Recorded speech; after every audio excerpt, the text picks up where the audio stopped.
warahmatullahi wabarakatuh. Saya Arianta Pesasarino akan mempresentasikan teknologi pengolahan limbah cair industri. Pengolahan limbah bertujuan untuk menetralkan air dari bahan-bahan tersuspensi dan terapung, menguraikan bahan organik biodegradable, meminimalkan bakteri patogen, serta memerhatikan estetika dan lingkungan. Pengolahan air limbah dapat dilakukan dengan dua cara, yaitu satu cara alami dan kedua cara buatan. Secara alami, pengolahan air limbah secara alamiah dapat dilakukan dengan pembuatan kolam stabilisasi. Dalam kolam stabilisasi, air limbah diolah secara alamiah untuk menetralisir zat pencemar sebelum air limbah dialirkan ke sungai. Kolam stabilisasi yang umum digunakan adalah kolam anaerobik, kolam fakultatif, dan kolam maturasi. Karena biaya yang dibutuhkan murah, cara ini direkomendasikan untuk daerah tropis dan sedang berkembang. Untuk secara buatan, pengolahan air limbah dengan pembuatan alat dilakukan pada instalasi pengolahan air limbah. Pengolahan ini dilakukan melalui 3 tahapan, yaitu primary treatment atau pengolahan pertama, secondary treatment atau pengolahan kedua, dan tertiary treatment atau pengolahan lanjutan. Untuk primary treatment merupakan pengolahan pertama yang bertujuan untuk memisahkan zat padat dan zat cair dengan menggunakan filter atau saringan dan bak sedimentasi. Beberapa alat yang digunakan adalah saringan pasir lambat, saringan pasir cepat, saringan multimedia, perkol filter, microstaining, dan vacuum filter. Untuk secondary treatment merupakan pengolahan kedua, bertujuan untuk mengkoagulasikan, menghilangkan koloid, dan menstabilisasikan zat organik dalam limbah. Pengolahan limbah rumah tangga bertujuan untuk mengurangi kandungan bahan organik, nutrisi nitrogen, dan fosfor. Penguraian bahan organik ini dilakukan oleh makhluk hidup secara aerobik atau menggunakan oksigen dan anaerobik tanpa oksigen.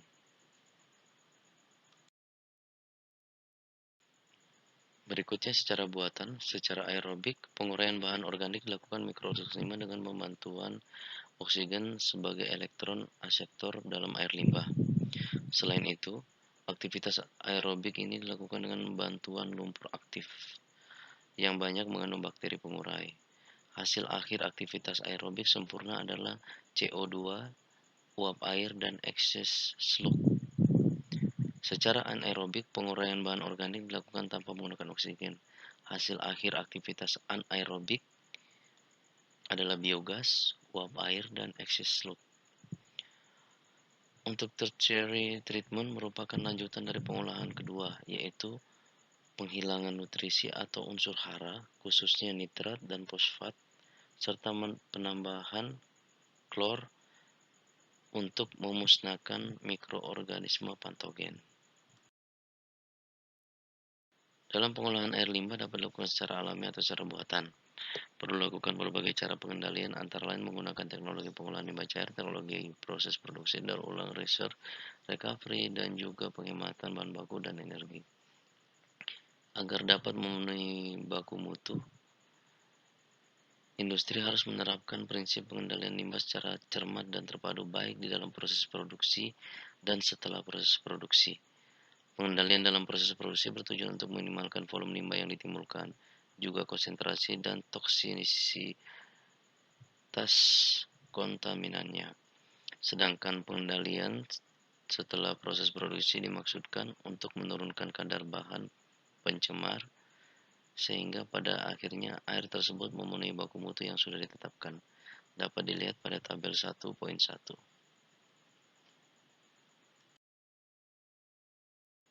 Pada tabel 1.1 yaitu menjelaskan batasan air limbah untuk industri.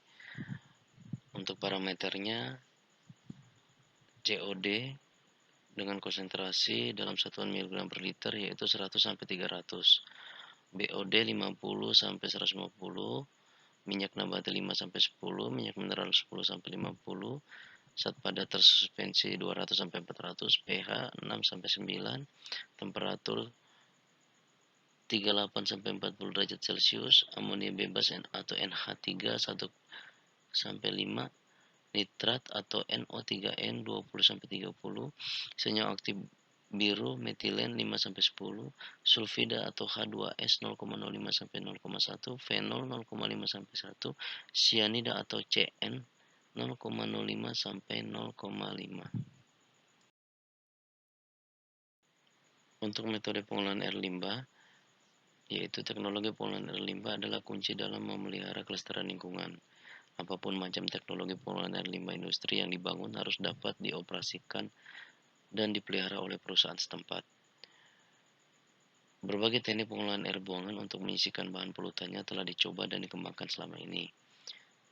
Untuk teknik-teknik pengolahan air buangan yang telah dikembangkan tersebut, secara umum terbagi menjadi 3 metode pengolahan, yaitu pengolahan secara fisika, pengolahan yang pertama, pengolahan secara yang kedua secara kimia, dan yang ketiga secara biologi.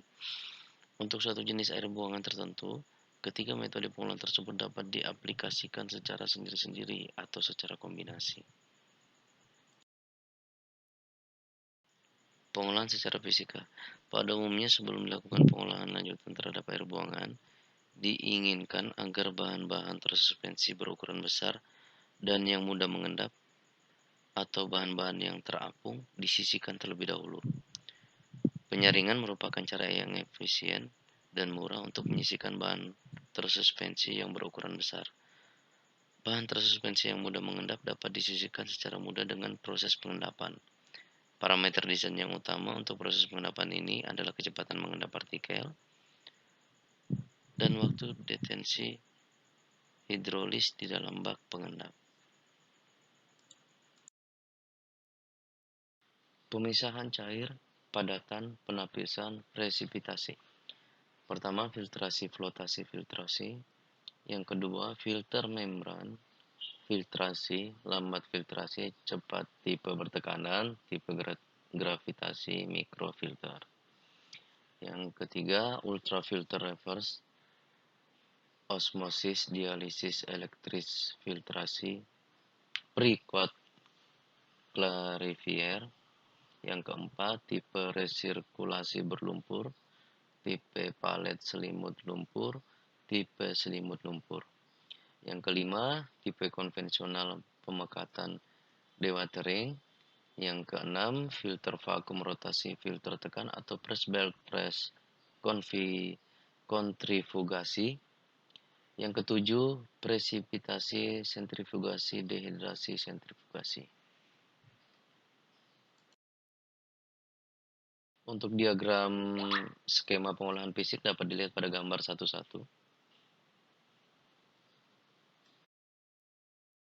Proses flotasi banyak digunakan untuk menyisihkan bahan-bahan yang mengapung seperti minyak dan lemak agar tidak mengganggu proses pengolahan berikutnya.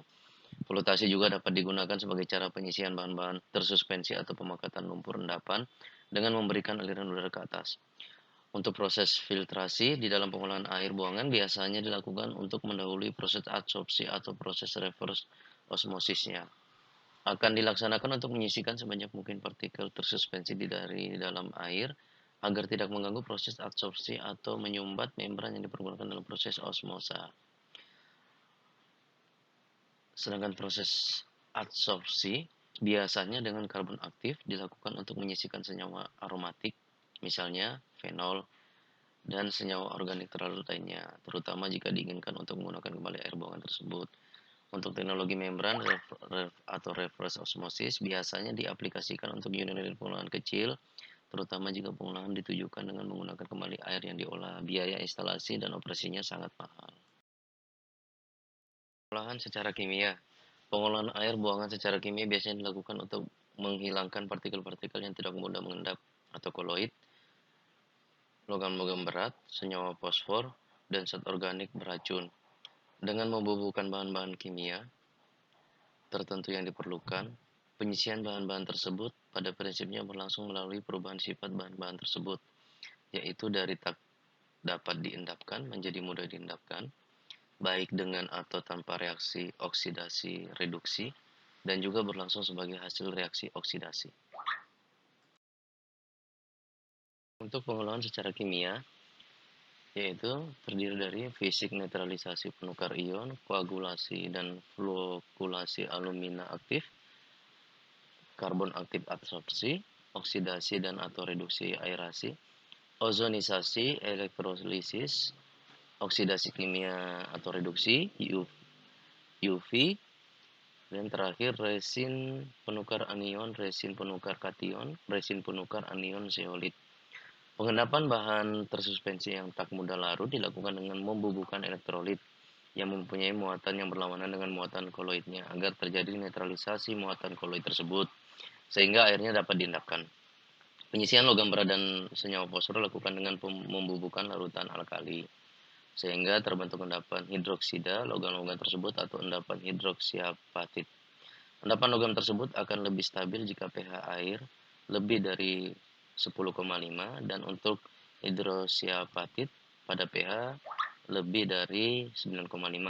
Khusus untuk krom heksavalen sebelum diendapkan sebagai sebagai krom hidroksida, terlebih dahulu direduksi menjadi krom trivalen dengan membubuhkan reduktor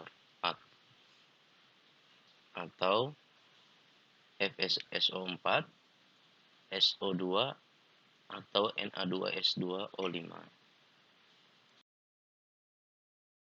Untuk diagram pengolahan kimiawi dapat dilihat pada gambar 1-2, skema diagram pengolahan kimiawi. Buangan dari pabrik berbeda satu dengan yang lainnya. Perbedaan ini menyangkut pula dengan perbedaan bahan baku, perbedaan proses. Suatu pabrik sama mengeluarkan limbah cair namun terdapat senyawa kimia yang berbeda pula. Karena banyaknya variasi pencemar atau satu pabrik dengan pabrik yang lain, maka banyak pula sistem pengolahan. Demikian banyak macam parameter pencemar dalam suatu buangan. Akibatnya membutuhkan berbagai tingkat proses pula. Limbah memerlukan penanganan awal, kemudian pengolahan berikutnya, pengolahan pendahuluan akan turut menentukan pengolahan kedua, ketiga, dan seterusnya. Proses pengolahan dan jenis peralatan yang dipergunakan serta pengolahan dapat dilihat pada tabel 2.1. Kekeliruan penetapan pengolahan pendahuluan akan turut mempengaruhi pengolahan berikutnya. Di dalam penetapan pilihan metode keadaan limbah sudah seharusnya diketahui sebelumnya. Parameter limbah yang punya peluang untuk mencemarkan lingkungan harus ditetapkan. Misalnya terdapat senyawa fenol dalam air sebesar 2 mg per liter, fosfat 30 mg per liter, dan seterusnya. Berapa persenkah kita ingin pengurangan dan sampai di mana efisiensi peralatan harus dicapai pada tingkat maksimum? Dalam mendesain sebuah peralatan, variabel tadi harus dapat dihitung secara tepat. Belum ada suatu jaminan bahwa suatu unit peralatan dapat mengendalikan limbah sesuai dengan yang dikehendaki. Sebab di dalam satu unit peralatan terdiri dari berbagai macam kegiatan mulai dari kegiatan pendahuluan sampai kegiatan akhir. Walaupun terdiri dari berbagai kegiatan, namun tidak semua jenis kegiatan dipraktekkan. Mungkin dengan kombinasi dari beberapa kegiatan saja limbah sudah bebas polusi. Adapun jenis kegiatan dalam pengolahan air limbah dapat diuraikan dalam tabel 1.2. Proses pengolahan dan peralatan yang diperlukan. Untuk jenis kegiatan ya, pertama penyaringan, peralatan itu bar, screen, dan max kasar. Tujuan pengolahan untuk menyaring bahan kasar dan padat. Yang kedua, menangkap pasir dengan peralatan grit chamber dengan tujuan pengolahan menghilangkan pasir dan koral. Yang ketiga, menangkap lemak dan buih. Peralatannya itu skimmer dan grease setrap. Tujuan pengolahannya itu memisahkan bahan-bahan terapung. Yang keempat, peralatan air. Yang keempat, jenis kegiatan perataan air dengan peralatan tangki ekualisasi. Tujuan pengolahannya itu meratakan konsentrasi. Yang kelima, netralisasi dengan peralatan bahan kimia, yaitu dengan tujuan pengolahan yaitu menetralkan air. Yang keenam, pengendapan dengan peralatan tangki pengendap. Tujuan pengolahan mengendapkan lumpur dengan bahan kimia. Yang ketujuh, pengapungan, peralatan tangki pengapung menghilangkan senyawa terlarut dengan bantuan udara. Yang kedelapan, nombor aktif, peralatan itu bak atau kolam menghilangkan larutan organik biologis. Yang kesembilan, trickling filter, peralatan saringan dengan tujuan menghilangkan larutan organik biologis. Yang kesepuluh, aurasi, tujuan kegiatan adalah aurasi, peralatan, tangki, dan skompresor. Dengan tujuan pengolahan, yaitu menghilangkan larutan organik. Yang ke-11, jenis kegiatannya itu karbon aktif, dengan peralatan saringan dengan karbon aktif. Tujuan pengolahan, menghilangkan senyawa organik yang tidak dapat terurai. Yang ke-12, pengendapan kimia, peralatan yaitu tangki pengendap dan bahan kimia. Tujuan pengolahan, menghilangkan nitrat dan nitrit. Yang ke-14, klorinasi dengan peralatan bahan kimia. Tujuan pengolahan yaitu menghancurkan bakteri patogen. Pengolahan limbah sering harus menggunakan kombinasi berbagai metode, terutama limbah berat yang banyak mengandung jenis parameter. Atau jarang perusahaan mempergunakan suatu proses dan hasilnya baik. Pilihan peralatan berkaitan dengan biaya pemeliharaan, tenaga ahli, dan kualitas lingkungan. Untuk beberapa jenis pencemar, telah ditetapkan metode treatmentnya. Pilihan ini didasarkan atas beberapa referensi dan pengalaman yang telah dicoba berulang kali sampai diperoleh hasil maksimum.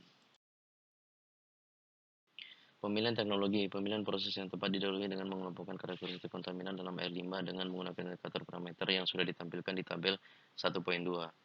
Setelah kontaminan dikarakterisasikan, diadakan pertimbangan secara detail mengenai aspek ekonomi, aspek teknis, keamanan, kehandalan, dan kemudahan pengoperasian. Pada akhirnya, teknologi yang dipilih haruslah teknologi yang tepat guna sesuai dengan karakteristik limbah yang akan diolah. Setelah pertimbangan-pertimbangan detail, perlu juga dilakukan studi kelayakan atau bahkan percobaan skala laboratorium bertujuan untuk pertama, memastikan bahwa teknologi yang dipilih terdiri dari proses-proses yang sesuai dengan karakteristik limbah yang diolah. Yang kedua, mengembangkan dan mengumpulkan data yang diperlukan untuk menentukan efisiensi pengolahan yang diharapkan. Dan yang terakhir, ketiga, menyediakan informasi teknik dan ekonomi yang diperlukan untuk penerapan skala sebenarnya. Demikian presentasi saya mengenai tema teknologi pengolahan limbah cair industri. Mohon maaf apabila masih banyak kekurangan dari presentasi saya. Sebelumnya saya ucapkan banyak terima kasih.